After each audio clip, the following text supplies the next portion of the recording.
Welcome to Season 3, Episode 1 of the Women of Rock Oral History Project podcast. You can watch the full video interviews on our YouTube channel, Vimeo channel, or on the website, womenofrock.org. This episode features Adele Bertei. She's an American singer, songwriter, writer, and director. She quickly became a prominent figure in the no-wave art and music scene in New York City.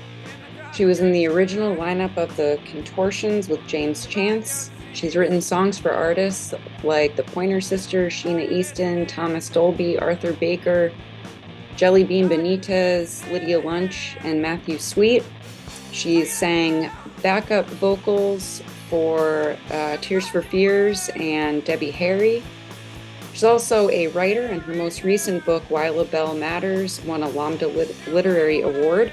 And she is set to release her first album of solo material in decades. Enjoy this interview with Adele Bertei.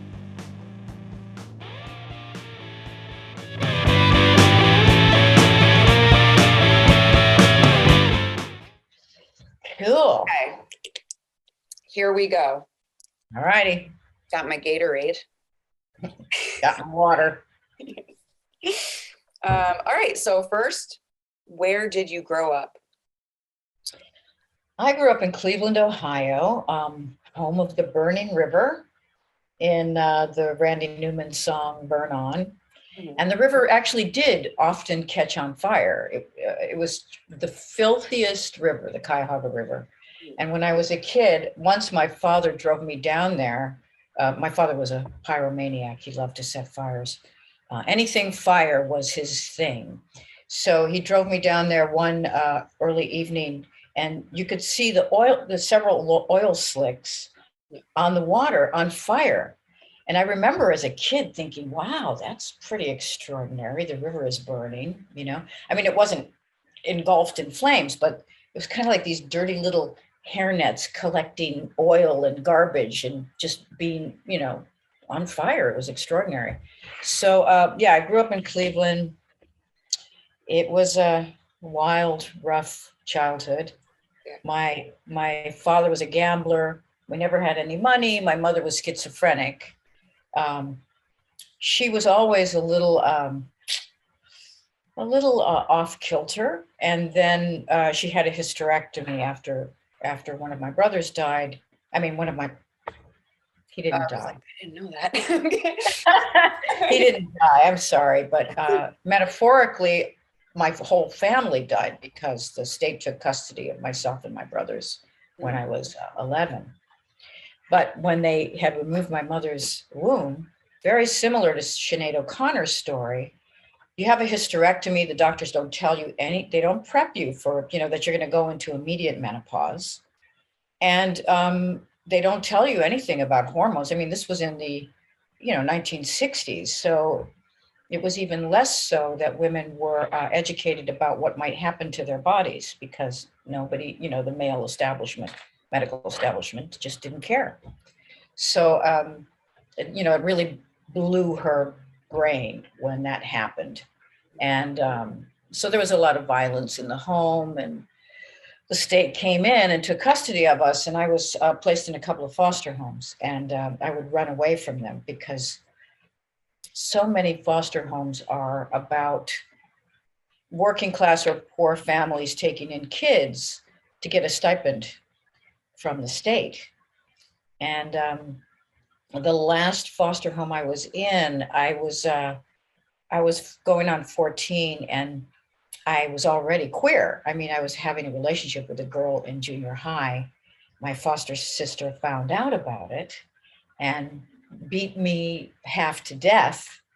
And this was just devastating because I really loved her parents and felt very comfortable in that home. She was like my best friend, but her internalized queer desire, just came out in this incredible rage. And she beat me up pretty badly. She broke the blood vessels in my eyes so that the white part was red with blood. And of course, I was so freaked out that I ran away. So after having, like when you're a juvenile, in juvie, if they can't contain you anywhere, they lock you up. So I was sent away to a Catholic girls' reformatory, and called Mary Crest, which is no longer. It was run by the Sisters of the Good Shepherd for wayward girls, which is the same order of Catholic nuns that ran the Magdalene laundries in Ireland. And they exported their ways to to America. And this was a home for women who also had babies out of wedlock when they were teenagers, and wayward girls. I love that expression. And I stayed there for nearly 2 years. And then again, my queer self got me into trouble. Having a relationship with another girl, and I was locked in solitary for days and read to from the Bible. And after I got out, I ran away again. So went back to juvie, to detention home, went back to court, and then was sent to a higher security reformatory in Cleveland called Blossom Hill. How old were you at this point? Were you like 16, 15, 16? I was 14 when I went to Mary Crest, and going on 16 when I went to Blossom Hill. So I spent the years 16 and 17 at Blossom Hill, and then was emancipated to be out on my own. But it's interesting because Cleveland was a very segregated city, and my stepfather was working class Italian, very racist. We lived in a suburb of GI bungalows of, mostly Italian and Irish and Polish immigrants. Everybody was just vehemently racist. But my mother was not. And I really related to the Black struggle because in a way it was a reflection of the pain that I was going through as a kid, because I was really suffering, violence, emotional abuse, sexual abuse, all of it. So I would relate to people who were being oppressed. And when I got to Blossom Hill, it was about probably 90% Black girls. And obviously I was the odd girl out, but I could sing. So I was accepted because of my voice. And I absolutely loved Black culture. It was everything to me when I was growing up, the music especially. So, I was kind of the anomaly of the working class white girl who actually was growing up with this Black experience. And I found that like the Black women who were the cottage matrons, the cooks, the girls, it was all a much, and I hate to say this, but much warmer culture than white culture. Yeah. It was, even though we were locked up, we were joyful because we were allowed to listen to music in the evenings. There was gospel singing on Sunday mornings. It was an entirely different thing. And so absolutely loving and warm, Of course, there were fights between the Black girls and white girls, but nothing initially bad happened in terms of race. Honestly, they called me Little Pimpin'. That's what they called you. Because I had girlfriends and I would mac like I was going to say. So when you were at Blossom Hill, you could be out there. You could. It was really interesting because basically the cottage matrons who oversaw our recreation periods and everything, they just turned a blind eye. We weren't like having sex in front of them, but we were like couple skating and sometimes making out, and sometimes at night during our rec periods in the cottage, we'd take a shower, we'd put on our pajamas, go down to the rec room, be given our cigarette rations, and play records, like Love on a Two-Way Street by the Moments, and we'd slow dance and we'd grind. Yeah. And they'd be like, like as if nothing was going on. We were practically having sex standing up. Yeah. So it was a really freeing experience in terms of being young and queer. And yeah, but I eventually got my comeuppance because I thought that I could mac even harder than the black girls, and it was like, all right, that's enough now. Yeah. My hubris, pride is the deadliest sin of all. So, but because I grew up with that culture for those 2 years, it really affected me. And I saw I saw this incredible contrast between Black culture and white culture, So, it was quite an interesting childhood. I have another question, like pertaining to this time period. You said one of the reasons you were accepted was because you could sing. When did you know that you could sing before that, or when did you start singing? Was it just something that you always did? Well, my grandmother was a honky-tonk piano player. She played stride and honky-tonk, and my mother's never knew her father, and my grandmother was playing honky-tonk piano in, I think it's more like stride, in bars during the Depression in Cleveland to make a living in order to help support herself and my mother, to live, because they didn't have a man taking care of them. So it was a very dangerous time for a woman to be playing music in bars with a little girl holding onto the piano leg, I mean, it was really quite extraordinary. But when I was little, my grandmother was my hero because she could play and sing, and it was amazing to have that closeness with her. Like, we'd play cards and at night and beat out beats, like cross rhythms. I mean, she taught me everything about music from an instinctual point of view. I realized that singing was a way to kind of escape the emotional trauma that I was going through. It was kind of like the lifeboat. So I started singing, and I remember when I first started singing, I loved Dionne Warwick, like Burt Bacharach, Hal David, Aretha Franklin too. But Dionne, there was something about those melodies that I found so haunting and spooky, and I would sing alone in my room and go like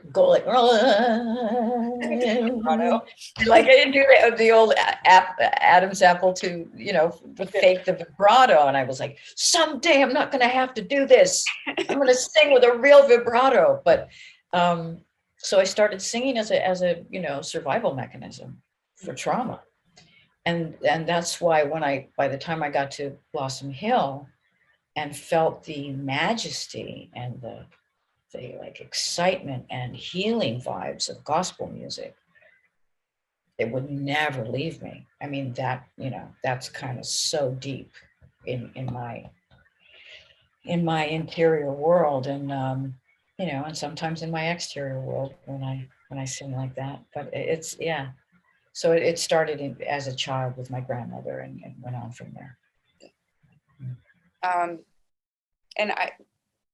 So the other thing that I was thinking about, you mentioned your stepdad. So like at some point your mom remarried, but that you were still in contact with your parents, like throughout the reform schools okay. No, they completely abandoned me. The guy I thought was my father, like up until about 3 years ago, wasn't really my father. Oh, okay. Yeah. Okay. That's another big story down the line, but he was very physically abusive to my mom. Not so much to us kids. And it was kind of like, the father kicks the mother kicks the kids kick the dog situation, because my mother took it out on us. So when the state took us away, my mother was in and out of mental institutions. She never came to see me. She never wrote. I didn't know where she was. It was a very complicated situation because we were my family was poor. on my mother's side. And I think it was just like this problem, 3 children, we got taken away. And then it was like, it's almost like we didn't exist, except that my stepfather did take care of his sons and pretty much ignored me. Okay. So, yeah. So, yeah, I didn't really have much in the way of family. I had this wonderful man that my mother knew. My mother used to run wild. You know, she was schizophrenic. She was in and out of mental institutions. She would go to homeless shelters for women. And she met a man there who really was a very caring, lovely man. His name was Hugh Harris, and he ended up working for NASA. But he volunteered at these, houses for women that were just running wild. And she talked to him about me, and he became kind of a mentor for me. Okay. So he would come and visit me. And when it was time for me to be emancipated from Blossom Hill, he helped me find an apartment and, start off in the world. And that's a big problem for people that are being released from foster care, from institutions, is there's no middle ground of people trying to help you with things like getting your social security card, getting a telephone, the simplest things, writing a check. Nobody teaches you those things. Transitional kind of a system. Exactly. And then you're out. Yeah. Out. And then you're out. And that's why there's so much recidivism, for incarcerated women, especially, because they just throw you out and boom, there you are. So, yeah. Had you gone to school during this time? Like, was there any kind of like education or anything? I know you're pretty much self-taught in everything that you do, but I didn't know, I wasn't sure if you went to classes or if Well, that was encouraged. in Marycrest, there were classes and a better educational system than in Blossom Hill. In Blossom Hill, most of the girls there were not educated very well on the outs before they got there. So there was this system in place where they were teaching girls that were 17 at like 6th and 7th grade levels. So because I wasn't learning anything, they didn't have a good library. I mean, how many times can you read Harriet the fucking Spy? I was allowed to just hang out with the rec staff in the afternoons because I wasn't, there was nothing for me to learn in those classes. So I didn't really have an education. If Blossom Hill gave out high school diplomas, I sure don't remember getting one, and because of, I had this whole Jude the Obscure thing when I got out, like longing for Christminster. I wanted to go to college, but I had a huge chip on my shoulder about education. GED, are you kidding me? So I never really followed up on a formal education and just worked at bookstores and hung out at libraries and read it whenever, whatever would catch my fancy, I would just follow up on it.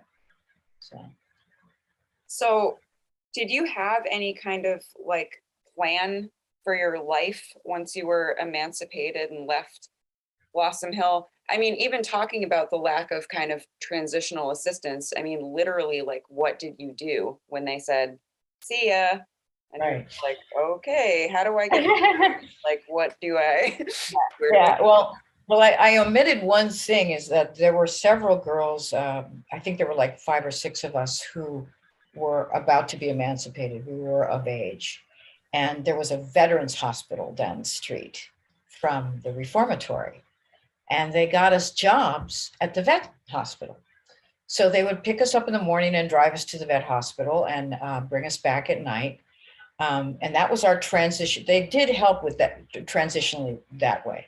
So I worked in the occupational therapy department with Vietnam vets and Korean vets and Second World War vets who were suffering from PTSD, although they didn't call it that then. They just called it mental illness. And I kept that job for about 2 weeks after I was emancipated because it was so far away from the apartment that I was living in, that I would have had to take 5 buses in the winter to get to the job. So I ended up quitting and working at a Salvation Army around the corner from, and I'm fortunate, like the biggest boon to all of this was the fact that my apartment was a duplex and I was beneath a group of drag queens. Oh, that's awesome. So it was fucking perfect, because they adopted me. I became a drag king, doing shows with them as Joel Grey. I mean, it was just phenomenal, so that was fun. I did not know you were a drag king ever. I was a drag king, and what year was that? Probably 1972, 73, something like that. Yeah, 72, I think. Whatever that year Cabaret came out, but I was the Joel Grey type of drag king. But I wanted to sing. I really wanted to be a singer, but there was no mirror for me in culture in the early 70s in terms of a woman, and I was certainly very much a boy. Yeah, it was after that I met Peter Laughner playing in a glam band at the gay bar I hung out at. So that kind of started the Peter Laughner story for me. Yeah. It seems like meeting him was sort of a real turning point. Because he loved music, but then wasn't he the one that said, like, no, you need to pursue music, like you need to do it? Okay. Yes. Yeah. He saw me singing with a cover band at a local gathering and just came right up to me and said, if you want to play music with me, you got a great voice, let's do this. I'm like, because he was legendary in Cleveland at the time and everybody knew who he was. And I thought in terms of rock and roll, I couldn't have found a better mentor in that scene. And it was a very small, incestuous scene, very male too.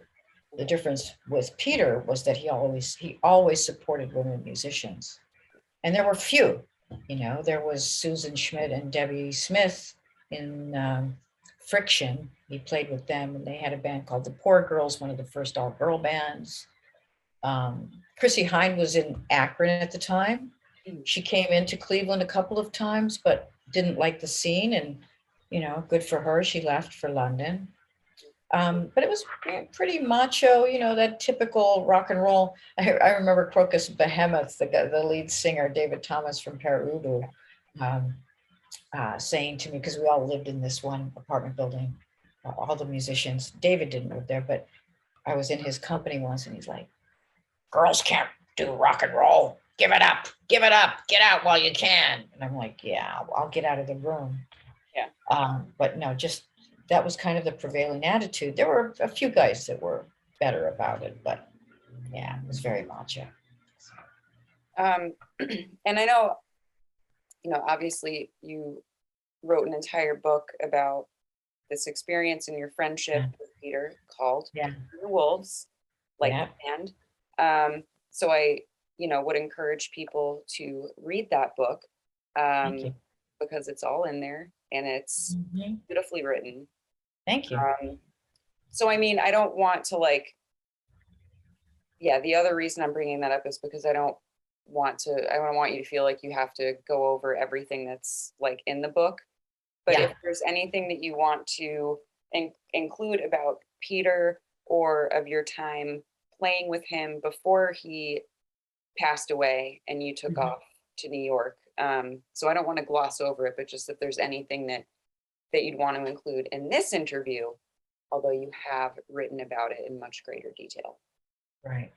Well, I think the one thing I'd like to say is that it was very, very hard to be queer in the late 60s and early 70s. Everybody was in the closet. You were in fear of your life. I went through some things, for being queer or being found out or not passing as a boy. And Peter, one of the things that I didn't write extensively about in the book is his queerness. And we were roommates for a while. And this is just my opinion about him. I think part of his will towards self-destruction was the fact that he couldn't be himself. And he wrote a song called Cinderella Backstreet. And in that song, he pretty much exposes the fact that he was queer.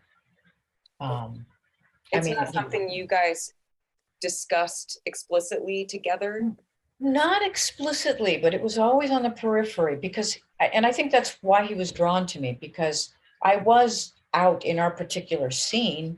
I had girlfriends and I think one of the reasons he was drawn to me was my aloneness, my separateness from, what we were seeing in the world and in our scene. And that loneliness we both had, that idea of not fitting in anywhere was also magnetic for us. And we didn't talk about it a lot, but he felt free to be more feminine with me at home. Like he'd wear kimonos and, the most he would talk about is that he had encounters with men. Mm-hmm. But during that time, like we're in such a different time. You didn't even want to talk about it. You didn't even have a language to talk about it, unless you were out in the gay bars and you were like joking around with your, the queens or whatever. It was not something discussed. And I think his father was a man's man, carried guns and drank, and he wanted his son to be just like him. And that was always this huge conflict within Peter, and I think his drinking and his eventual death had everything to do with the fact that he couldn't be his authentic self. And I think in many ways that continues to this day, that we're seeing suicide ramp up and up and up amongst not just young women, young men too. And because we're in this age where everybody wants to be branded, or you feel like you need to be branded in order to be, and if you don't fit any of those brands and you can't be what's expected of you in your particular social circle, it's mind numbing. It's, it's not life affirming at all. And, it's something queer history has that, it's like a cemetery of people that were never really free to be themselves, and I think he suffered terribly from that. And it was a big struggle for me all my life too, including in the commercial music business, but we'll get to that. Oh yeah, we'll get to that. So yeah. When, and I don't want to assume here either, but Peter's death was probably pretty devastating to you. And and you left for New York. Did you just have to like get out of the city? What were you looking for in New York, if anything? Well, this was the age of television and Patti Smith. And of course, I was absolutely blown open by Patti Smith in terms of mirroring that here's a woman who's incredibly androgynous and, reads French poetry. And it was everything that I had never seen in women performers in music. So it was just such a revolutionary model that she presented, and Peter was really into her as well.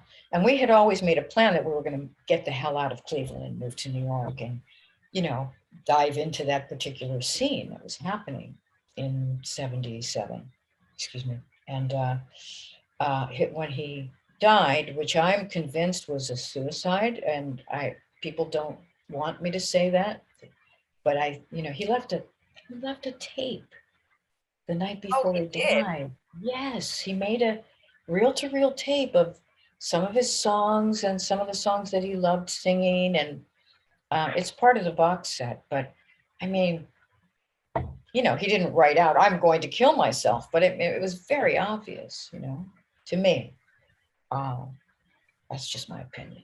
But anyway, when he died, I couldn't bear the Cleveland scene and the hypocrisy of the people that he was around that had ostracized him because of his drinking and wild behavior. so I can understand, you don't want some guy coming into your house drunk, waving a gun around, I mean, and he could get really out of it. He would never hurt a fly, but he became very volatile in that last probably year before he died. But when he died, it was, because I was a kid who never really had anyone caring for me or nurturing me during those important teen years. And then he shows up. He was like a guardian angel to me. So his death was a really devastating blow. And I just said, I've got to do what we had planned to do together. I'm going to move to New York. And within, a month, I was gone. So. And so you knew what you were going there for. The teen, Patti Smith, television. What actually happened when you got there? How did you survive in New York in 1977? It's a very different place than it is now. Just very.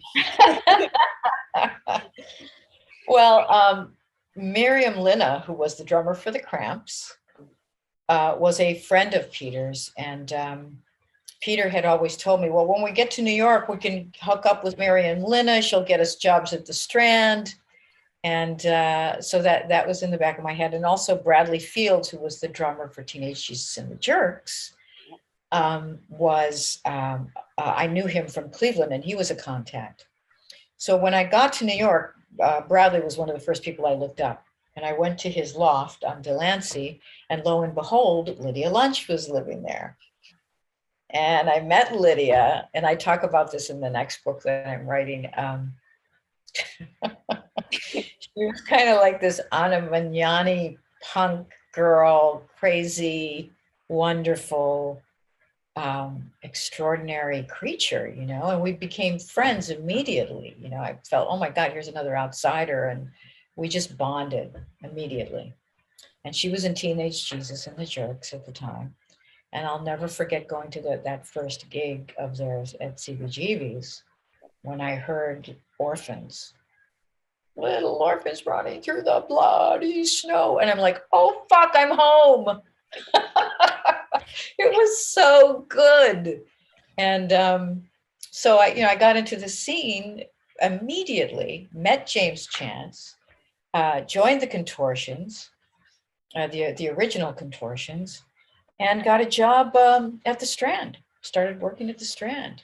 And in those days, you could get an apartment for like, $75 a month and work at the Strand and rehearse at night and play gigs and actually make more money then playing shows than musicians make today.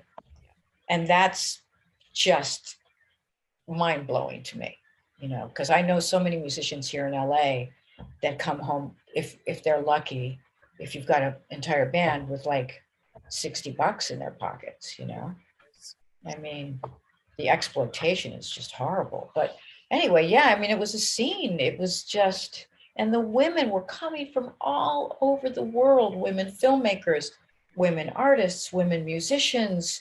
And I'm writing about this now. Nobody has really talked about the fact that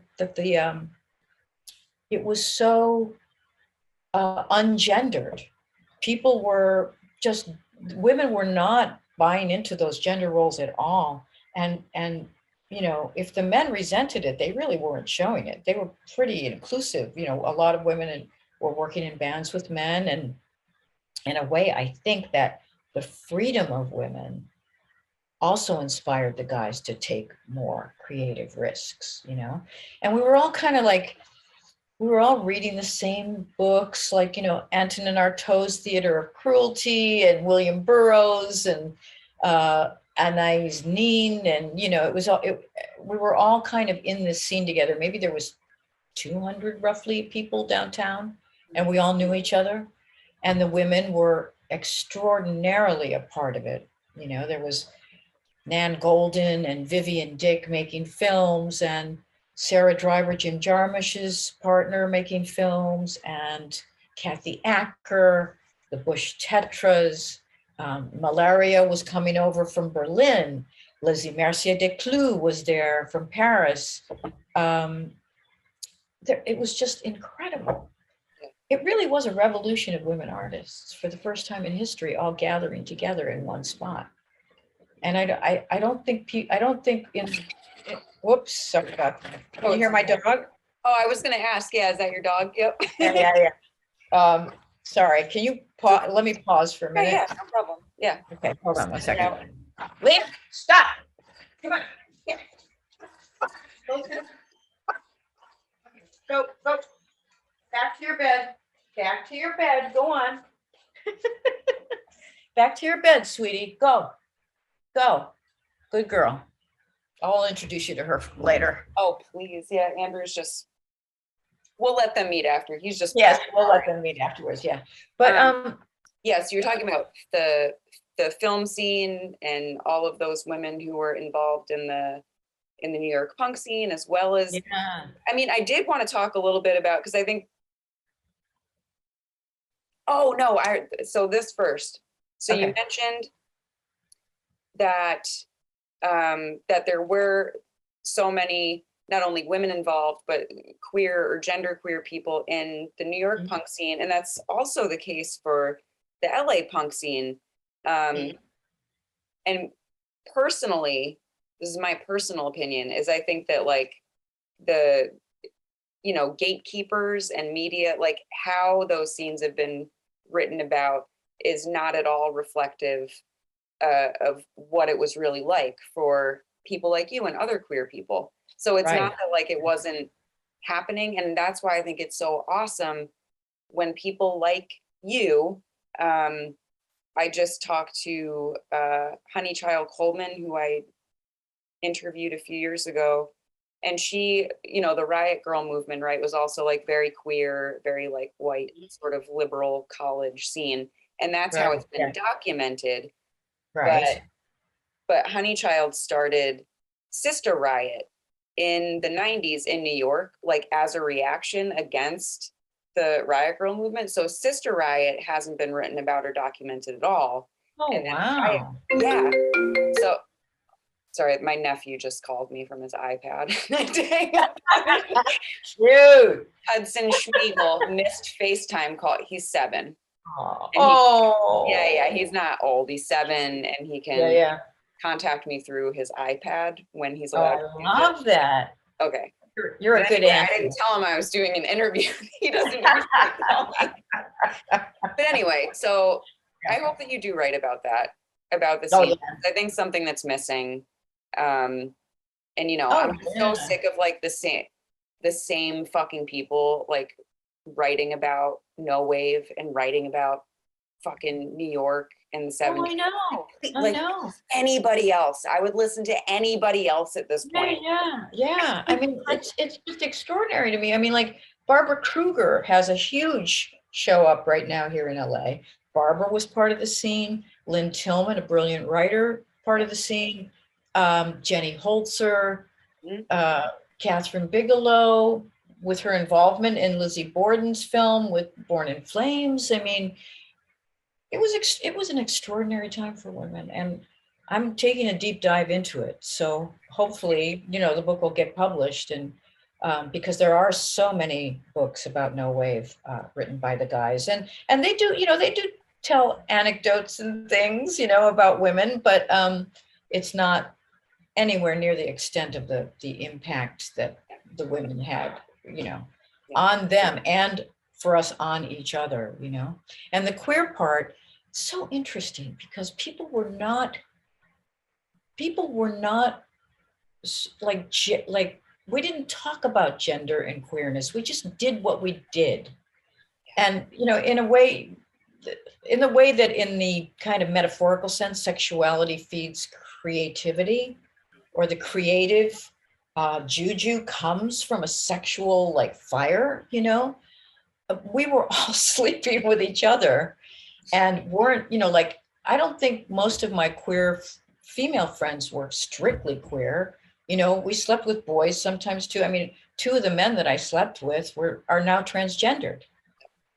They're trans women.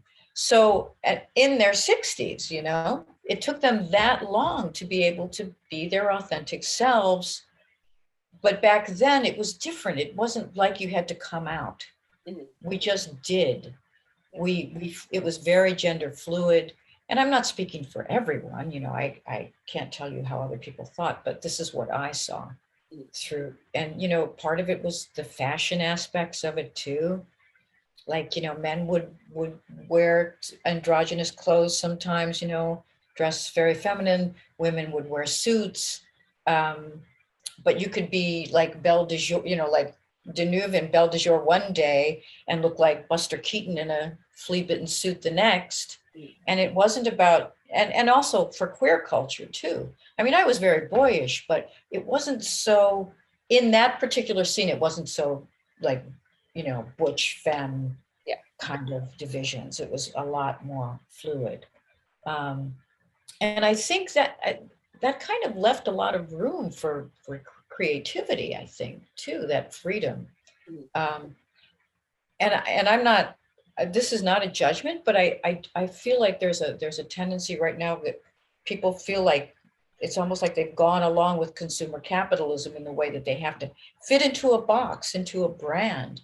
Actually, there's a great song about this that was written in 1980 or 81 by the Au Pairs called Steppin' Out of Line. Oh, right. Yeah. Listen to that song. I might even cover it because oh my God, Leslie Woods nailed what's going on right now, which is kind of incredibly prescient, So yeah, I mean, the idea of brand, I mean, we were very anti-commercial. We didn't care about, because we could afford to not care about getting signed by record companies or showing at the, Mary Boone Gallery or, having film debut or whatever. We didn't care. We did our art from a very free space, and it wasn't, and we could afford to because our apartments were like $60, $70 a month. And, some of us worked at a copy shop for 2 days a week and were able to do whatever the hell we wanted to do the rest of the week, And I don't see that anywhere in the country right now for young artists, which is kind of heartbreaking. The pressure must be just unbearable to try to make art or to move outside of the dominion of what is commercially viable. Yeah. Right now must be incredibly hard for young artists, And I think for art to be powerful, it has to come from a very deep emotional place,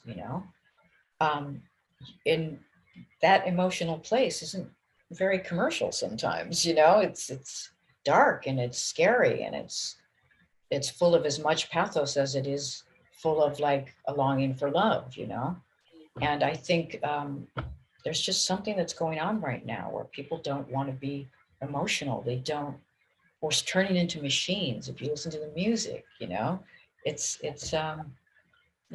really fascinating time, a very scary time. But back then we were free. We really embraced our freedom and just didn't pay attention to commercialism at all. I know that there are things in between here. I'm going to write this down because I want to get to it. So you were involved in this underground DIY scene where you could afford to really be an artist and make art and do whatever you want. I mean, afford meaning you could stay alive and have an apartment and be relatively happy. And that was enough. You've also been signed to a major label. Yes. So I do want to talk about sort of how you went from that scene and how you got to be signed to Geffen in like the early 80s. And I know that like Thomas Dolby is part of that and you did some DJing. And so what you want to talk about the transition into that? I want to talk about the transition and the kind of trajectory. And then we can get really, because I want to talk about your experience on Geffen and on a major. But first, how the fuck did you get there? Because I don't get it. Well, I was doing like solo gigs with backing tapes after I left the Contortions. And I had a nom de plume, Pierre Mouchette, and I would read with people like Lucy Sant, and then I formed the Bloods, which was an all-girl. All gay too, right? All gay, all-girl punk, punk funk band, you know. And we toured in Amsterdam. We toured in Holland, hung out in Amsterdam for a good 5 or 6 months. Did gigs in Berlin and in London, and oh my God, it was like we were fucking dykes, rock and roll dykes on fire. We were like the fucking female Rolling Stones. We were like drink and drug and women and party, and you know, I mean, it was all the things, you know what I mean? It was just unbelievable, the fun we had for a while. But then drugs crept in and pretty much destroyed the band, you know, in terms of, I mean, there was heroin. I don't want to point out anyone specifically, but it started to fall apart. The way that I was noticed by Geffen Records was we were performing a lot in New York, and there was a A&R man named Danny Heaps, who started out at Geffen when David Geffen first started the label, and I think there was only, I think John Lennon and maybe Was Not Was were the only bands signed at the time, and he wanted to sign me, which was pretty extraordinary because I was a feral little animal. But I did knuckle down and start writing songs, and I was working with the bass player from the Bloods, Black woman named Brenda Alderman, and she was incredibly funky and brilliant, and we were demoing songs. And they were kind of, you know, pretty funky, kind of like Tina Marie meets Cameo, like hard kind of funk, but with, you know, decent lyrics, I thought. But the moment I was signed to Geffen, and I was being also managed by Jane Friedman, who was Patti Smith's manager for a long time. And I loved Jane. And I felt very secure with her as a manager. I felt very secure with Brenda, because this was like, you know, she was a gay woman. We were making music together. We had a history together. The moment I got signed to Geffen, they separated me from Brenda, and they separated me from Jane. They wanted to control me. They wanted to put me with like some crazy Peter Frampton manager. This was also the lawyer I had at the time, who I went to because I loved Laura Nyro, and he had been Laura Nyro's lawyer. They said, you can't have Jane Friedman manage you. She's terrible, blah, blah, blah, blah, blah, blah, and, you know, and they really, really pressured me. And the same with Brenda. So they signed me for the music that Brenda and I made together, and then was like, no, you can't do this because, you know, we can't have too much of a lesbian vibe to you. And, you know, they didn't say that, they weren't outspoken about that directly, but that's what I was getting. You know, like Danny would just look at me and I'd say, well, why can't I work with Brenda? This is the music that you love. And he'd be like, Adele, like I should know that homophobia is everywhere, and I should know better than to like want to bring my support group with me, which was just so, you know, this is your opportunity to be a big star, and we're going to hook you up with this manager, and you're going to write songs with this person. And Can I ask you, can I interject really quick? Yeah. I'm curious about this. Yeah. Do you think that you would have made the same decision now as like an adult? No. Oh God, no. Okay. Because I feel no. like they do that, they like take advantage of young people. Terry Nunn from Men said the same thing. She's like, I was so young and stupid. Yeah. Like those are the people that they love. Yeah. Stupid girls. Yeah, exactly. Stupid girls that they can isolate and manipulate, you know. Today I would have told them to fuck off, you know. These are my people. No, you're not going to separate me from my security, you know, and what inspires me. But back then it was, and so I ended up very, very isolated. And this A&R man fucked up so many times. and I loved Thomas Dolby. He did introduce me to Thomas Dolby. Tom and I got along great. I wrote a song with him, with Leslie Woods and with Raymond Jones, the piano player from Chic. And Thomas produced it. It was called Build Me a Bridge. It went to number 10 on the dance charts, the Billboard dance charts. But what happened was Danny took the tapes away and had another remixer mix the tapes for a dance version and never told Thomas about it. And Thomas was livid and got into a fight with Danny at Geffen and wouldn't produce my record because of it. And once again, there's somebody that I got along with that I probably could have made a brilliant album with, because Build Me a Bridge was a great song. And once again, fucked it up for me, So, but the good thing is that Tom really loved my voice, and he brought me over to England to do the Flat Earth with him, to sing on Hyperactive, which was a big hit for him. Anyway, to make a long story short, they ended up isolating me in the country in England with a producer named Tony Mansfield.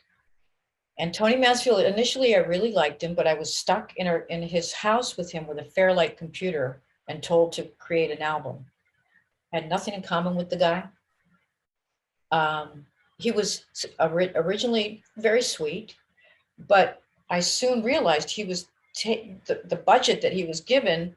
He was having parties all the time at his house with counters full of booze and people getting drunk, and it was just like that English hardcore drinking and coke mentality that was happening in the 80s, and we weren't getting anything done because I didn't relate to the guy.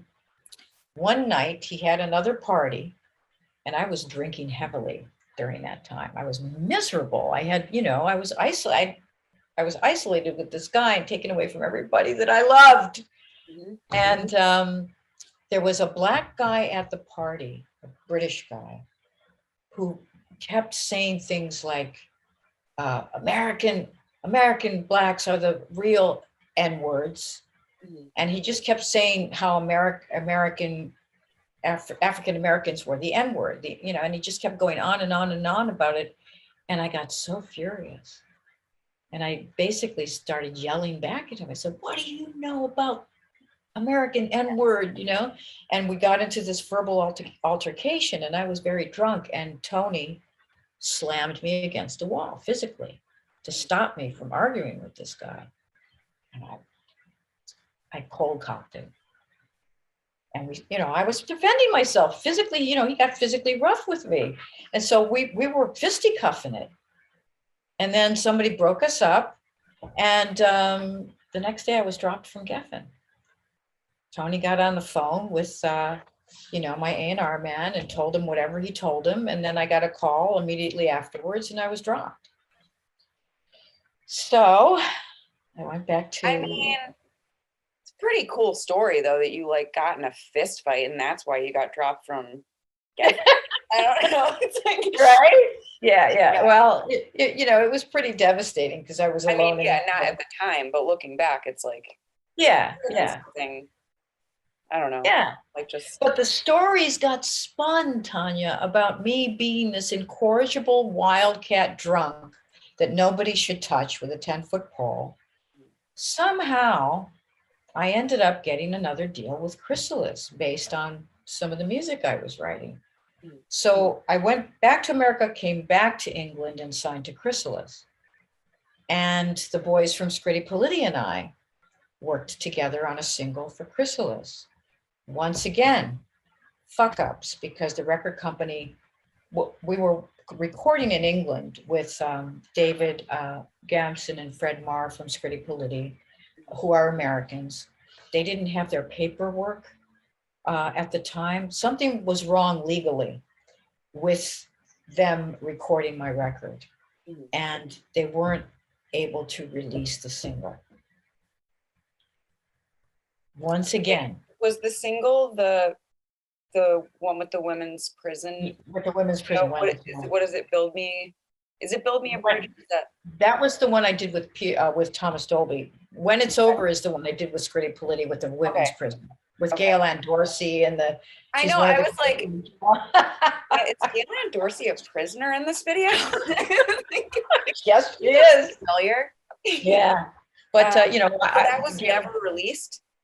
it was never released, and once again, it was like, which producer should we, you know, that, and I was devastated because I loved working with those guys who would have made a fucking brilliant pop record album, you know, because our sensibilities matched. And then once again, I can't work with them because the record company fucked up. So it was another hunt for a producer. I went through several managers. It was just a fucking shit show from beginning to end. And then I came back to the States to record a record with Chrysalis, co-producing with my songwriting partner at the time, Ian Prince. And I kind of went nuts on a couple of songs. Like I did a song called Can't Stop the Dance. That's my own rendition of rewriting Pirate Jenny. And it sounds like, you know, a witch's coven gone berserk. Yeah. So, and I think I like that idea. and I think it petrified the record company. And I also had a really creepy manager at the time. But right before the album was supposed to be released, yet again, there was a guy named Billy Bass who got hired as an A&R head of album promotion at Chrysalis in '88, I think it was. Billy Bass was a radio DJ in Cleveland on WMMS, which is the coolest radio station in Cleveland, right? They would break people like Patti Smith and Roxy Music, and he was responsible for playing that music. And it was the first time I'd heard it. The first time I heard Patti Smith, it was Billy Bass playing it on the radio in the middle of the night. And I was like, who the is this, you know? So I was over the moon that this dude was getting hired to promote, you know, and he would be in charge of promoting my record. I thought, this is incredible. So the day comes that he's in the office and we meet, and I'm like glowing and so enthusiastic, like, Billy Bass, my God, you were so instrumental in me being here right now, because if you know, if I hadn't have heard you playing those records, who knows? You know, I mean, it opened my head up, and thank you so much. And I'm being really enthusiastic with him and telling him how much that meant to me and blah, blah, blah. Well, 2 weeks later, I'm at Chrysalis. I go into a dark office to call my girlfriend to tell her that I'm on my way home. And I feel hands go around my waist and up onto my breasts. And I turn around and it's Billy Bass. And I'm like, no, don't touch me. Do not touch me. And he's like, oh, come on. I'm like, no. And I walked out, and I was dropped a few weeks later, and they didn't release the record. The album, that is. Yeah. So my career, in the commercial music industry was just a shit show from the beginning, you know. And that was a heartbreak. Because I put a lot into that record, and there were songs on that record I hated because it was trying to be commercial, and they just fell flat. But there were a couple of songs on that record that I think were worth releasing, even if it wasn't as a pop record. But you know, and do you? I mean, I'm assuming that all of those those 3 albums that were not released. Could you ever do anything with that music, or did that belong to the record companies then? Like, do you have the songs that I wrote and published, I could re-record. I only did one complete album, but I did 2 singles, When It's Over and Build Me a Bridge. Whether or not those songs could be redone, I mean, I want to do Can't Stop the Dance again. I want to redo that because I'm actually going into the studio in May to do a new song that I wrote, and with a really cool young producer here. But wait, I think did you work with him recently? No, but I worked with Greg Foreman. Oh, okay, that's who I thought. Yeah. Yeah, he co-wrote the song with me, and he's a Okay. brilliant guy. But Yeah, I mean, there's a couple of those songs that I could re-record. Yeah. I would never be able to get the masters. Okay, yeah, I just meant like, do it's so bizarre to me that it seems like major labels, number one, they love wasting money and Oh, time. totally. The tax Love write-off. spending money and then complain about it. Yeah. And then they love like essentially stealing and keeping music, even stuff that they don't want or need. Yeah. Just people I talk to now, it's like, you're not doing anything with it. Right. Yeah. You can't just like give it back. I don't I know, know. out of good faith. Like you need to keep ownership on this like 65-year-old fucking record of this like I know. for what? No, I know. Yeah. I mean, you won't find me on Spotify, you know, all that music I made. The only music you will find of me on Spotify is not under my name. And it's the duet I did with Thomas Dolby and the lead vocal I did on the Jelly Bean song I wrote, Just a Mirage, which was a big hit in England. And I never got a penny in royalties for that. And it sold like hundreds of thousands of records. And what happened was I got paid for the songwriting and the publishing, but I never got a royalty as a songwriter, a singer, as a performer. And one of the reasons being is that was also a record on Chrysalis. And if any young musical artists are listening to this story, beware, because Jelly Bean was also signed to Chrysalis. They had spent a shit ton of money on my solo record. There's something called cross collateralization, where if you do another project on the same label, they will try and recoup monies from any other project you do on that label. Well, and they try to sneak that into your recording contracts, right? It was not in my recording contract, and my lawyer made sure that it wasn't. So what they did was that big bloated budget they spent on my solo album, they cross-collateralized it against my Jelly Bean singer's royalties, and I never got a penny. And here's the other tricky, diabolical thing.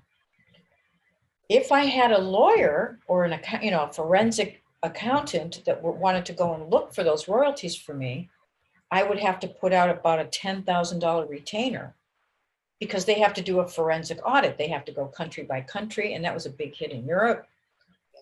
They know no artists that aren't famous can afford 10 grand to spend on a forensic dive into their, and the accounts are Machiavellian. They're like Russian dolls, you know? You can never really get to, I mean, they've been developing this system for a very, very long time, this corrupt system of, ripping off artists. And I'm 1 in a million who they've done this to, It's just, I had to kind of write a lot of stuff off because I never had the money or the guns to go after them, which is really disappointing. But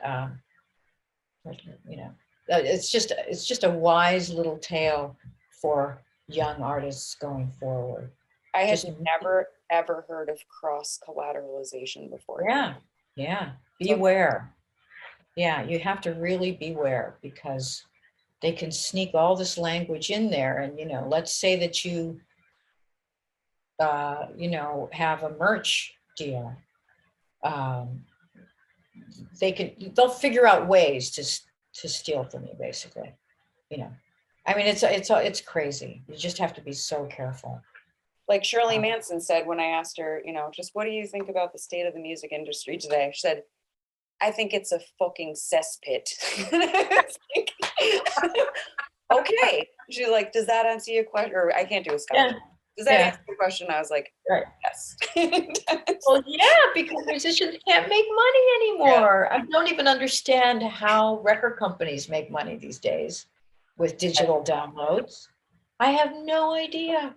Yeah. I mean, you have to, like for the young artists that are getting signed by the majors, hopefully they're getting big fat advances, because they're not going to make it on the back end, Well, it seems like you really just have to tour constantly.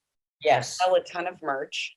Yeah. Like, that's how you do it. And also there are these, seemingly more indie labels popping up now. Like most of the bigger bands that that I, I mean, big, like they're on Saturday Night Live, like they're touring, they're doing big shit, Right. but they're like, those labels have like distribution deals with majors. So they're still all like in bed together. It's Oh, not yeah. like the way that it used to be, or, Yeah.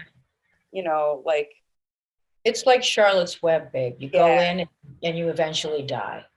Yeah. You know what I mean? So, I mean, I just don't, I Yeah. don't know how anyone does it. I don't see, it's like, if you get big enough, I think you can just, if you get enough people who like you, it's totally Yes. possible to just do everything yourself and not have It to is. deal with. It is. And it takes a lot of like, and I didn't mean to say, I don't want to be disparaging to any young musical artists. I do. No, I'm just kidding. No, but you I have, don't like young people anyway, so what do I care? Do whatever you want. I don't know. I don't like these. But no, but it's like I feel for young people right now. If you want to be an artist, you got to do it for love. Instead of thinking about it for the money. And if you're doing it for love, you're going to be freer to do it in an authentic way too. But yeah, it's a nasty business. You can make money if you're a good performer and you're on the road. You can make some money, if you start developing your. I mean, luckily for me, when I left Chrysalis, when I was dropped, the publicist was married to Kurt Smith from Tears for Fears, and they were looking for backing vocalists to go on the road. I was going to ask how this backing vocalist career started. Oh, I loved that. I mean, that was really, I'm not going to talk about how much money I made, but I made enough money to go to therapy twice a week for a year. Okay, well, yeah, I mean, so basically you went from, I had kind of like a couple of questions about that crossover, but because you didn't really do any of your own music for a long time after that. So I was wondering if that experience just sort of soured your attitude. Did it like deter you from writing music, or did you just need to make some money? And so you started doing these, touring as a backup singer, which sounds lucrative and fun, and you get to travel and you can go to therapy twice a week. So, No. But yeah, I was just wondering how it like affected you and your. Well, I mean, my experiences in the music business really affected me. And I didn't really kind of come to grips with it until quite recently, like how much it really kind of beat the music out of me, It was rough. And Tears for Fears was a saving grace for me because I got to continue singing and going on a 5-star tour where you're staying in beautiful hotels and you're going to Venice, Italy, and you're taking, we were on vacation for a week in Venice. I mean, come on. And I love Tears for Fears. So that just sounds like a dream tour. Like listen to Tears for Fears every night, hang out. Yeah. Right. I mean, it was hard towards the end because they were breaking up on that tour. Okay. So it was a bit rough, but it was a great band and we had so much fun. And so that was good. It saved me for a while. But then and I also did backing vocals for Sophie B. Hawkins for a minute too, for her first record. But after that, I kind of said, and there was a lot of homophobia on that tour from her record company and from journalists. Sophie B. Hawkins. There was a journalist named Deborah something, and she was writing for the New York Times, and she came to see our show, Sophie's show, and we kind of did an echo of something I saw when I saw LaBelle for the first time for the Lady Marmalade tour. Nona was chasing Sarah Dash around the stage with a whip, right? Yeah. And so Sophie would chase me around the stage with a belt. I mean, it was a really fun, theatrical, kinky show, because she was also singing about women, in a couple of her songs. Well, this woman journalist totally went vitriolic about the lesbian elements of the show, and then said something like, well, Adele, Adele's a great singer, and what is she doing? I mean, it was a terrible review for Sophie, for the record company to see, because they were already homophobic. And they all came at me. They wanted me off that tour because they felt like I was influencing her. That was really fucking rough. That was the end for me. That was like the last straw. And I didn't do music for decades after that.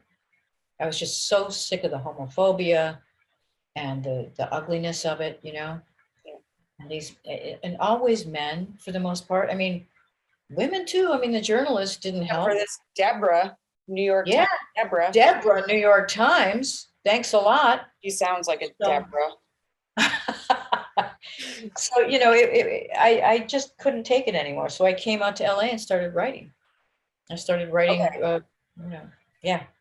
Why did you choose LA? I chose LA because I had really good friends who moved out here, and they were working in the commercial and music industry business. And I needed a break from music. I needed a break from New York. It was getting so expensive in the late, you know, early 90s. The rents were starting to climb. I just thought, I got to get out of here. So I left and started working with my friends here in LA as a ghostwriter, writing commercial and music video treatments for some really big directors like Floria Sigismondi and Matthew Ralston and David LaChapelle, and you know, a lot of great people. Basically, it's just that when you make a bid for a music video, like say Mary J. Blige, the director has to present a written treatment of what they would do for that specific song, and they don't like to write. So they would call me and we'd talk about it, and then I would write the treatment for them, you know, as a ghostwriter. Yeah, and I did that for big commercials as well for a long time, and made a good living at it. And then started tinkering around, and you know, I directed some softcore porn for Showtime. Yep. I directed a feature film, a softcore feature for Playboy. Mm-hmm. And then more porn, Adele, more porn, more music and more pornography, please. There we go. Well, you know, this new song, bad. the new song I'm doing might have to incorporate some porn. Oh yeah, even better. Music video. One stop Put them together. No, but yeah. So I really started getting into like filmmaking and writing and working on books that the next book I'm releasing in March of 2023 is my childhood memoir. And that's coming out on Z Books. That thing I've been working on for 20 years. Yeah. Off and on. Well, it sounds like a difficult topic. Oh. It sounds kind of exhausting to write, just focusing on that, you know. Oh yeah. I mean, I was re-traumatizing myself off and on for, many years. But yeah, so I really, I took some writing courses. I studied with Gordon Lish for a summer, who's a madman, and but had some very, savvy and smart things to say that I took to heart. And so I've just been on this kind of journey of wanting to do what I want to do, and anybody who doesn't care for me being faceted can fuck off, basically, because I still make films and I still will make music and I still will write books. People have a lot of resentment about that. Really? Yeah, not so much now, and I think it has to do with the more confidence I have now, where I don't give a fuck about what people think. Yeah.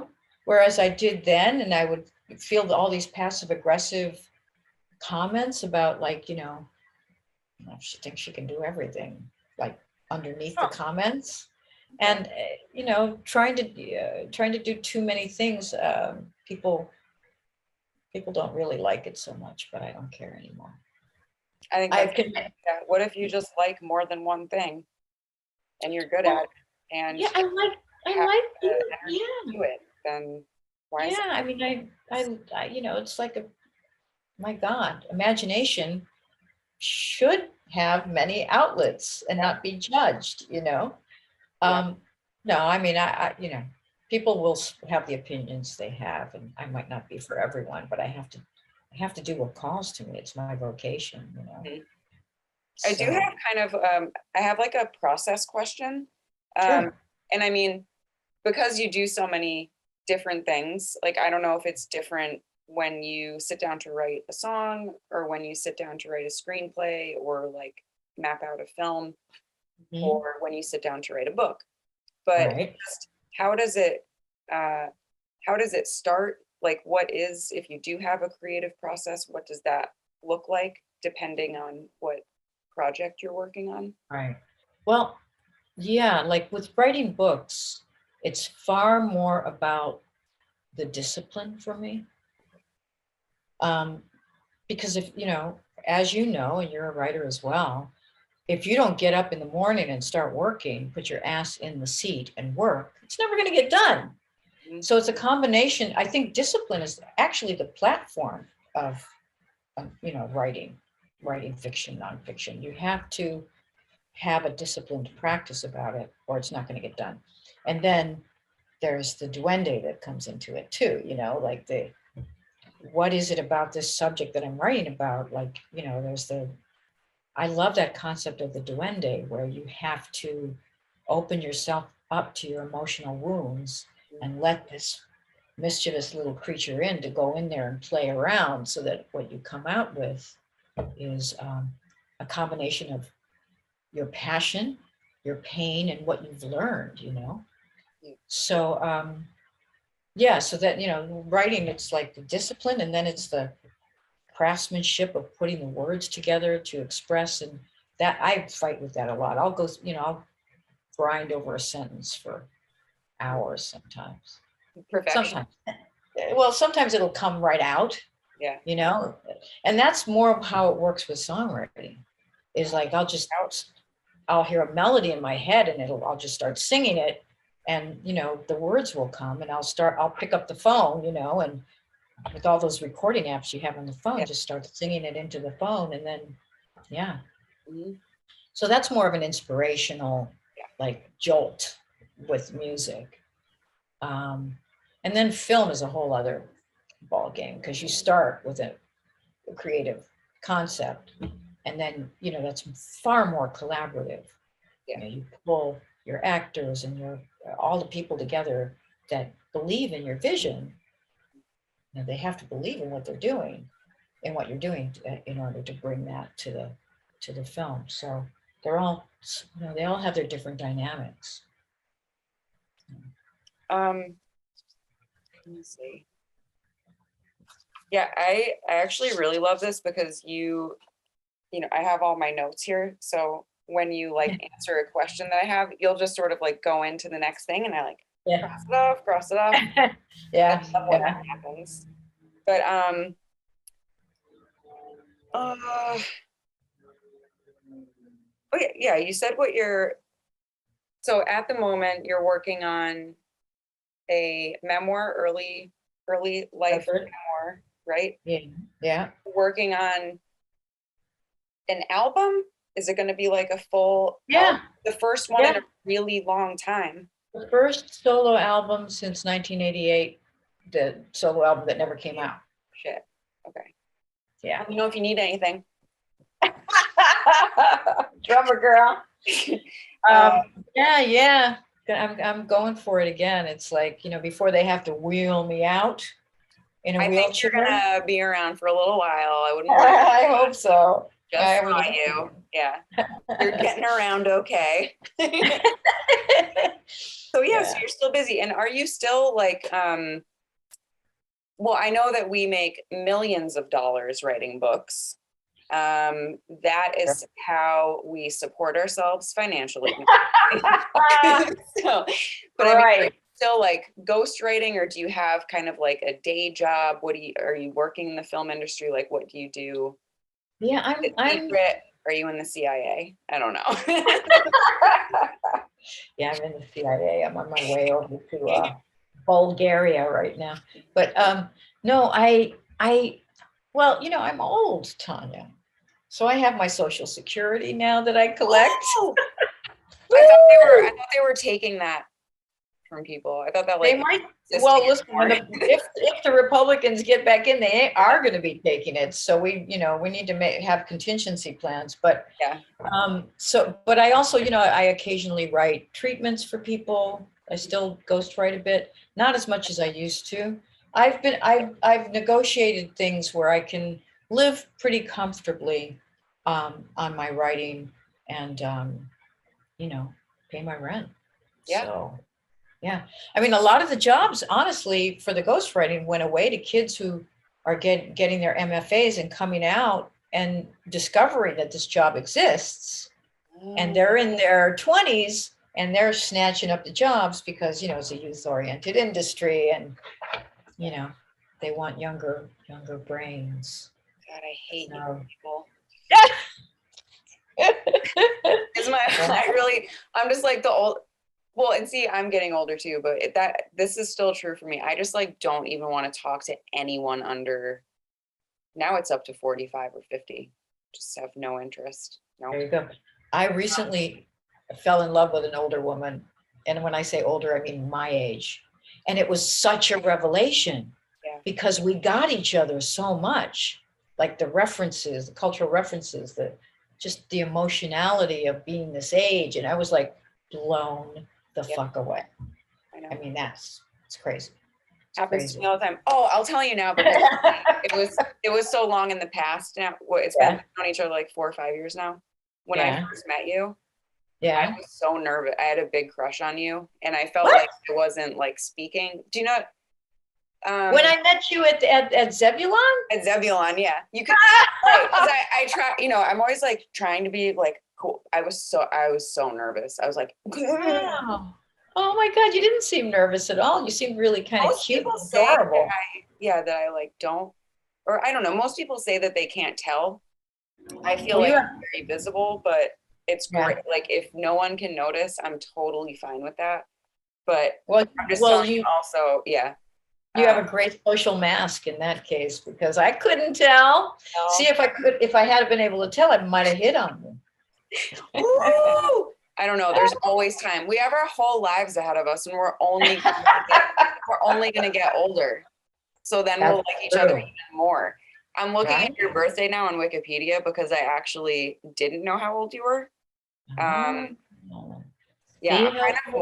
like more in love with you now. You're in my age range. So, so we'll see. Just keep your calendar clear, and I think. I'll clear the decks for you, Tanya. Okay. But I'm not going to hold my breath. All right. I have a couple of. I ask people like the same 3 questions at the end of every single interview. Mm-hmm.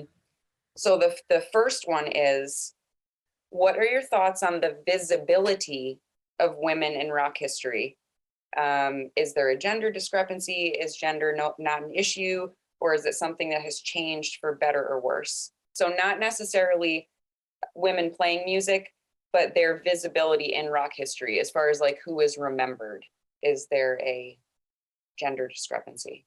Oh, totally. There's a huge gender discrepancy when it comes to women in music. And I think part of it is that there have hardly ever been any female rock journalists. That's, there's a sliver of them through the 60s. Anybody in the 50s? No. 60s and 70s, maybe like 3 that I can think of. Yeah. And so it also comes down to the fact that if women, it's something I've realized lately because it's changing now, is that unless we write our own histories or herstories, those stories are not going to be told, and we're never going to be elevated to the place where we honestly belong. Yeah. So, and I think in the past 10 years, this has been changing because more and more women are writing about women in the frame of the importance that we hold. I mean, like Sister Rosetta Tharpe. Would Chuck Berry fucking exist as a guitar, as his style without Sister Rosetta? No. So the more we write about it and the more we talk about it, the more the visibility, But it's been crushing for women. I mean, The LaBelle book, I talk about this a lot, like what was happening in the 50s and 60s with the girl groups, which was the first time in history where young Black females were elevated to the pinnacle of the culture, right? Yep. But it wasn't written about as that. And they were, for the most part, pawns. And the women that did have agency, the songwriters and stuff, you never understood, you never knew that. You never knew that certain girl groups were writing their own songs or there was a label run by a woman in the 50s who was doing a lot of girl groups. Her name's Florence something. It's in the LaBelle book. I did research about it. But she had several record labels and did a lot of the, pop songs from the 50s. I do remember now. Yeah. Talked about it with Lydia too. Yeah. But she was also as exploitive as the guys were, But there's just this whole gold mine of research waiting for women to dig into and elevate these stories as well, because the guys aren't going to do it. But the more we do it, the more people can see that, how important we were and how we've been diminished in the history of rock and roll and how we've been stepped on in terms of our position. And actually, the 1990s were a great time for women singer-songwriters. When you think about it, Writing about it right now. I know, right? As we speak. Yeah. Yeah. I mean, that Women in Rock book was great. Mm. Didn't you write something for the Women in Rock? No, the Evelyn McDonald one? No, I didn't. But I have it though. I read it. Oh. Some friends. Yeah, and your Marianne Faithfull book is fucking incredible. Hey, I love Marianne Faithfull now. So I'm like more than I ever could have asked for writing a book about somebody. I was like, this is wonderful. Yeah, that is. Isn't that great? Excuse me. Isn't that wonderful? Yeah. Awesome. Yeah. And she's like, how is she? How's she doing? I'm gonna cut this part out, obviously. Yeah. Yeah, I mean, she's okay. Not great. Physically, like, not great. She's in a kind of like a home. I mean, it's nice. It's for sort of aging actors and actresses. So she tells me about the other people that are there. It's in London. Okay. But she has no money, We're trying to actually, I'm going to include you in this thing that I'm trying to plan just as some way to raise money. What are you going to do? Well, I was hoping to do a covers album. So everybody does a Marianne Faithfull song, which I know it's asking people to do work, but I don't know what else I can do from far away, and just a digital album, and she gets all the money. So I want to do Times Square. That's one of my favorite songs. That I'll put you down for it if you're interested. I'll just check that off. I love it so much. People that I've interviewed, and then you ask them to ask people, because obviously I don't know everyone, but I think because it's Marianne, I think a lot of people. Yeah. It's just she's super private, so I want to make sure that I'm not divulging. She's very private and she's very proud. And I don't think that there's anything to be ashamed of at all, that you've worked your entire fucking life and are still working and haven't paid enough to afford to live in a semi-nice place and be taken care of when you're sick and old. Fucked up, isn't it? I hate it. I wish I was I want to subsidize every single aging female artist, because do you remember Melanie from the 60s? Yeah, Melanie Sofka. Oh my God, I love Melanie. I know her. Okay, she has no fucking money. She has no money, and she has this health issue. And Miley Cyrus just recorded a fucking Gucci ad using another one of her songs, but she doesn't get any money. Didn't get any money for that? Didn't get anything because she doesn't own any of her fucking shit. I don't know how. There was some addendum in her contract. So same thing happened to Lizzie Mercier. Lizzie Mercier's her song, her version of Fire on Z Records is on a Johnny Walker commercial, and Michelle Esteban, who ripped her off all of her life and ripped off all of her personal belongings when she died, and is controlling her estate when he doesn't really have the legal right. He's making all the money off of that, It's so unfair. I just Oh my read it. God. Yeah. I wish we could find a coterie of women lawyers Yeah. who would help these women Mhm. get the money they deserve, because there's got to be a way to recover it. I mean, Yeah. you know, like a class action lawsuit or something, Something I know, because it's just you know?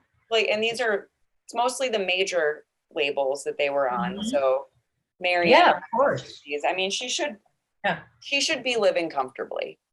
Melanie, totally. for the amount of time I hear those fucking songs on Yeah. commercials and in movies and TV shows, I'm like, Yeah. you should be living out your day in a nicer apartment than what you live in. Mhm.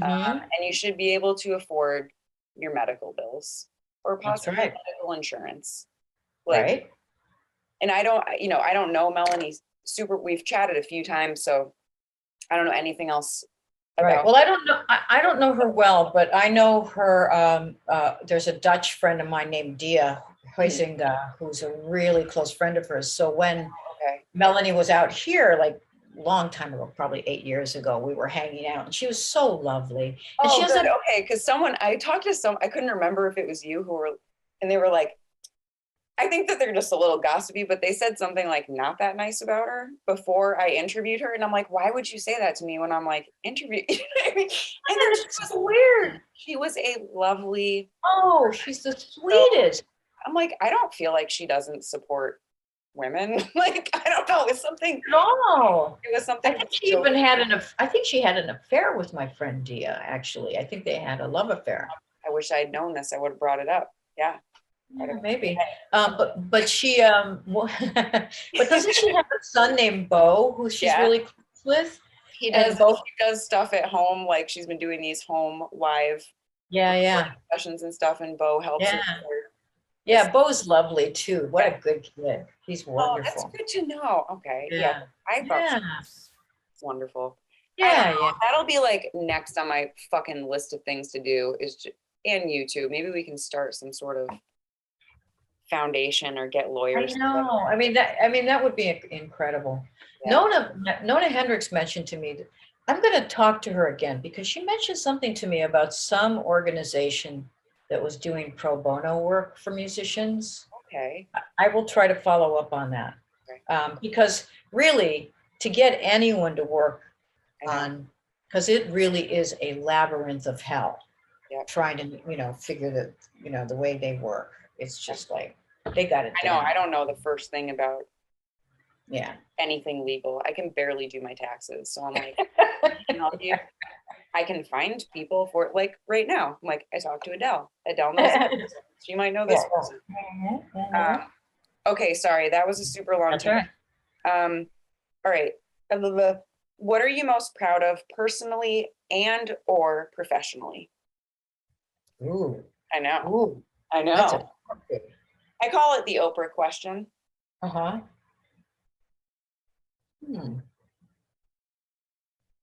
Gosh, what am I most proud of professionally? Fuck if I know. I need to think about that one. Personally, I think what I'm proudest of is that I've been pretty courageous in terms of not being completely broken by the system when I could have easily have been. For instance, like I do believe that if I had have become famous like Amy Winehouse when I was drinking and drugging, I'd be dead. I'd totally be dead too. And I think personally what I'm proudest of is, 30 plus years of sobriety. Yeah. Sobriety saved me on so many levels, and it gave me a blueprint. I was a feral child and a feral young adult, and I did not know how to be a member of a community or relate to other human beings until I got sober. And it gave me a blueprint of how to live a life of integrity, and I still have, terrible character defects that I'm always working on, but it gave me the structure to, live a life that I could feel that I didn't have to beat myself up about all the time, that I could feel some peace and some comfort in who I've been becoming through the years, directly tied to AA and being sober. So that's personally. Professionally, gee, I think I'm most proud of the LaBelle book, Why LaBelle Matters. I love that answer. And you really get that from the book too, how like it was deeply personal. So It was, I yeah. really enjoyed reading it because like I care how people feel about people, places, and things. Like I care about opinions. I care what you think specifically about a band like LaBelle. So I like that it wasn't just objective, but it was someone, and I got this from your interview too. It was like this group that you grew up listening to and seeing. And so there's this real personal connection that just kind of runs throughout. And now I'm just answering for you, but I'm like, I think that's crazy that like that's your answer to that question. I think it's adorable and humble.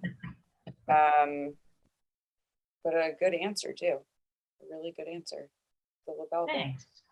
Thank you. Well, you have to talk yourself up a little bit more on this next question. I don't know if you've ever thought about it, but how do you feel about your role in and your contribution to rock and roll history as a whole? Probably an example of what not to do. I mean, it's not, I'm out of the victimhood aspects of it. I contributed to it, to my personal, professional, commercial music downfall. And part of it was because I was just rebelling against that system so much. Rephrase the question for me. Well, I mean, I think instead of how do you feel about, are you concerned at all with whether or not you are remembered in the sort of grander scheme of things in rock history? Am I concerned with whether I'll be remembered? Yeah, like, do you want to be remembered? I don't want to be I don't want to be remembered for who I am as much as for whom I've elevated, I think. You know what I mean? And the rebelliousness of my trajectory as an artist has kept me out of the public eye in many ways. And I'm kind of proud of that.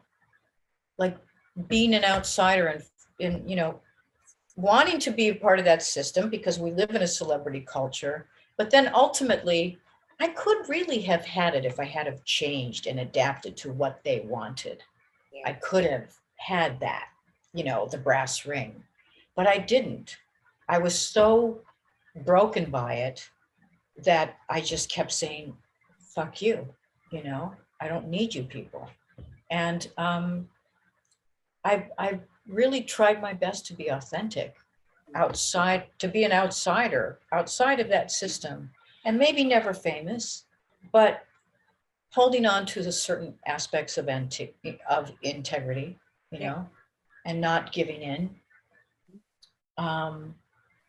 I think that's important. And I think it's important for, maybe it'll be important for some young artist who doesn't want to play the game or be the brand or follow the schematic, to have the courage to do what you want might not make you famous in a culture that puts all the emphasis on fame and celebrity, but you might end up with a calm, confident, peaceful heart, which a lot can be said for that, And I've been fortunate that I'm starting to have that in my life, and still be able to create.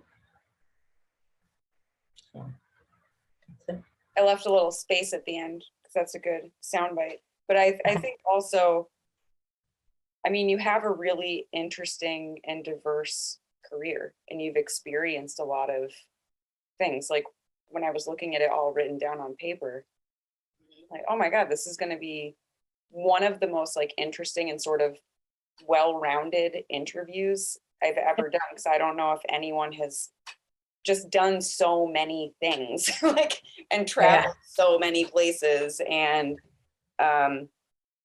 yeah, like you have been a I'm the lesbian zealot. You are. Yeah. Amazing. And thank you very much for bringing up the sobriety thing. It came up a little bit. Mhm. I couldn't tell if you wanted to go into it, but Yeah. I also think that's so important for, even though I don't care about young people, I care about them not becoming drug addicts or thinking that Yes. you have to be a fucking nihilist to like be cool and play music. Right. I really Right. hate that. And Oh, there's yeah. still a little, like, I'm the oldest person. I still go to shows. And now I'm like the oldest person in the room a lot of times. And just seeing 20-year-olds, I'm like, I did that. Like, don't do it. Mm. You know, it feels so much better now. Yeah, exactly. I mean, that is something I would love to say to any young people listening is it took years of creativity out of my life, drinking and drugging, and when you take it away, the problems are still there. So fuck yeah. Yeah. And that's when the real work begins, but damn, it's I my heart aches for kids right now because of where we are culturally, with woke culture and cancellation and being afraid to say how you feel. And it's just it's like Stalin-esque. It's like we're living, in Stalin's times. Yeah. And it's not the government that's punishing people. It's their peers, which is it's just heartbreaking. Is there anything that we didn't get to, or anything that you wished I had asked, or anything you want to include that I forgot? No. Okay. No.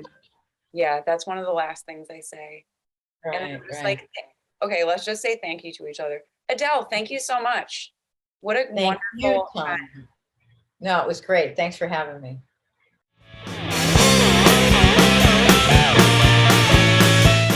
If you liked this interview, you can watch 70 others on the Women of Rock Oral History Project YouTube page, or listen to them wherever you get your podcasts. Women of Rock Oral History Project is a nonprofit organization, and we accept donations all day, every day, forever. Thanks for the support, and see you soon.